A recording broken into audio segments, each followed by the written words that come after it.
НАТО е присутно на Косово преку нашата мисија на КФОР, преку неа имаме мандат и таму сме за да креираме стабилност, мир и да ги заштитиме сите заедници во Косово, исто и српската заедница. И затоа, исто така, имаме блиска соработка со сите заедници кои што живеат на Косово, за да се осигуриме дека секојдневното живење се обезбедува преку нашиот мандат да обезбедиме стабилност и мир за сите народи. Тоа ни е задачата, тоа ни е мисијата во Косово.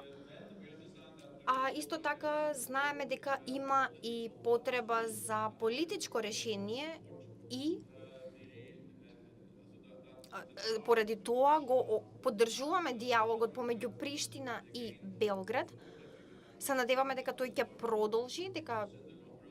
затоа што на долг рок тоа е единствениот начин да се решат разликите и споровите кои што ги гледаме, а се поврзани со Косово. Во тој контекст, сметам дека она што премиерот го направи заедно со владата на Република Северна Македонија, она што тие го договорија со Грција во врска со името е еден модел за Косово и за целиот регион, затоа што покажува дека е возможно да се надминат разликите од минатото, да се надминат историските несогласувања, да не се заборави минатото, но да не му се дозволи при тоа да ја уништи иднината.